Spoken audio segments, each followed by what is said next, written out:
Hey guys, my name is Shauna Manzella and today I'm here to talk to you about vaccinations. So vaccinations have been a hot topic for the past few years and many parents aren't sure whether or not they should vaccinate their child due to the dangerous side effects. Now I'm here to tell you that I think vaccination should be required and mandatory for all children, and here's why. Despite the scientific evidence and the debunking of a study that suggested vaccinations could trigger autism, parents still have safety concerns and perceive fewer benefits associated with vaccinations, and therefore leave their children and other children at risk for contracting contagious diseases such as MMR. Now, the bottom line is vaccinations save lives. They are safe despite what uneducated individuals think, and any adverse reactions that may occur are extremely rare. Vaccinations save lives of not only our children, but of our own lives as well, and the lives of children and people around us. Now, according to the American Academy of Pediatrics, they say, quote, most childhood vaccinations are 90 to 99% effective in preventing disease. Vaccinations save 2.5 million children each year from preventable diseases, according to a nation's foundation partner organization known as Shot at Life. Now, this equals to about 285 children every single hour getting saved because they are vaccinated or the people around them are vaccinated. Now, the CDC believes that 732,000 American children were saved from death, while 322 million cases of childhood illness were prevented between the years of 1994 and 2014. The measles vaccination itself has decreased childhood death by 74%. Now, vaccinations not only save lives, but they are also very safe, and the obscure statements that people make about them, like they cause autism or they cause adverse side effects such as death, are just scientifically not true. Now, the CDC has a very complex system set in place specifically to ensure that vaccinations are safe and as safe as they possibly can be.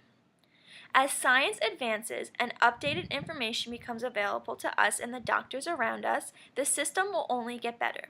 Now, the vaccine research does four things. First, it ensures the benefits of vaccines approved in the U.S. outweigh the risks. Secondly, it defines which groups should receive certain vaccinations. Third, it describes side effects and adverse events reported after vaccination. And finally, 4, it evaluates whether or not reported side effects and adverse events can be directly linked to a vaccination, and if that is the case, they learn to handle the case accordingly.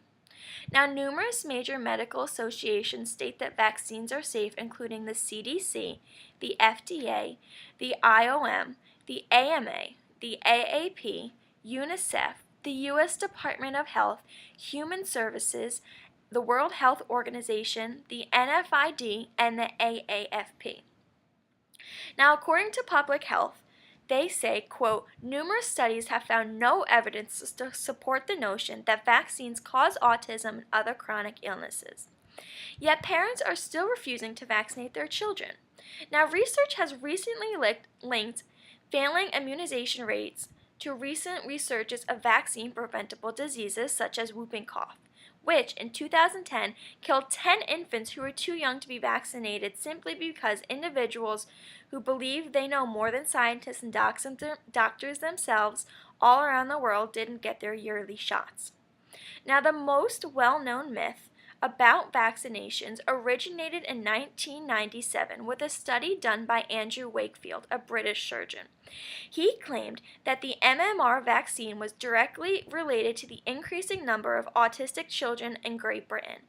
Now, despite the fact that the paper the study was published in had been completely discredited due to the serious procedural problems, undisclosed financial conflicts of interest, and ethical violations, the hypothesis was taken seriously and still to this day deter parents from vaccinating their children. Now, since then, several major studies have been conducted, none of which found any correlation between vaccines and autism. Recent research provides evidence that autism actually develops in utero, which is way before the child is born or even has a consideration for vaccinations. Now, my final point is that any adverse reactions that occur are extremely rare. The most common side effect of vaccination is anaphylaxis, or severe allergic reactions, which can happen with or without vaccines, to food, to grass, to even the sun. Now, anaphylaxis occurs in about 1 in several thousand to 1 in several million vaccinations. According to Sanjay Gupta, a chief medical correspondent, he says you are 100 times more likely to get struck by lightning than to have a serious allergic reaction from the measles vaccination.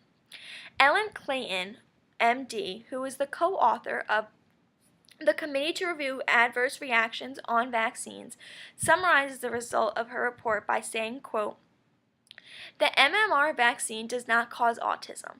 The MMR and DTaP do not cause type 1 diabetes. The killed flu vaccine does not cause Bell's palsy, and it does not trigger episodes of asthma. To summarize, all the adverse side effects are either not as bad as everyone makes them out to be, or they are just plain old lies."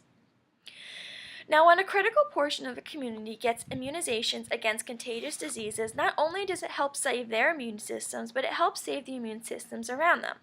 People who are not eligible for vaccinations, such as pregnant women, infants, or immunocompromised individuals, the immunizations of those around them are very beneficial in protecting them against contagious diseases. This concept is known as community or herd immunity. In the following image, you will notice that the blue dots are those who are not immunized, while the red dots are those who are immunized, sick, and not immunized, sick, and contagious. When no one is immunized, the contagious disease is spread through the population. Now, in this next image, the blue dots are again those who are not immunized but healthy, the red dots are those who are not immunized, sick, and contagious, and the yellow dots represent those who are immunized and healthy. Now, when the population get immunized, the contagious disease spreads through some of the population. But in this final image, you can see that when most of the population gets immunized, the spread of the contagious disease is contained. Now, the bottom line is vaccines can save lives. They are safe despite what uneducated individuals may think, and any adverse reactions that may occur are extremely rare. Vaccinate your children, people, and vaccinate yourselves, because quite frankly, it's selfish not to.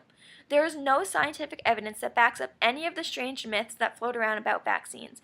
Thank you for listening, and do some research before going to your doctor to refuse your shots.